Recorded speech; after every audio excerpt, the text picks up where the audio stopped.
Well mga kasuskiliw. So nandito naman tayo sa talyer ng aking kaibigan upang ipacheck ang ating bagong service. Yan, ating Mazda. Yan, chinek niya ang mga spark plug. Ito, papalitan na to.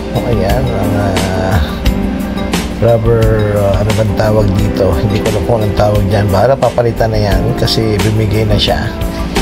Yan po ang papalitan sa kanya. Ayan, ang kanyang rubber bushing bang tawag dyan o housing, kung ano ka man, bahala ka na sa buhay mo.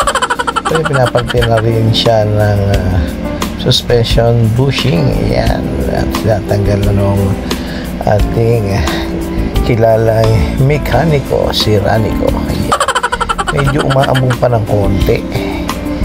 Ayan, umaambong pa dyan ng konti pero tuloy lang para magawa na yung ating bagong service. So yan, dito lang yan malapit sa namin pinapa-repair.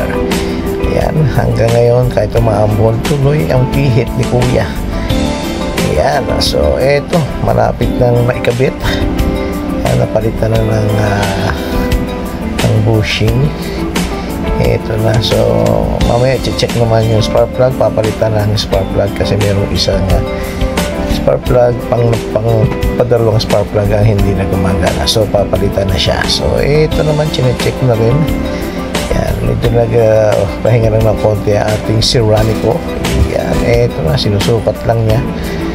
Yan, at mamaya ay okay na. So yan, panoorin nyo lang paano gawin ni Kuya ang ating service. Okay, panoorin nyo na lang guys. Yan, ito, at papalitan na rin ang tie rod. Yan, ating unahan na tie rod. Yan, papalitan na yan. Ano sa skill.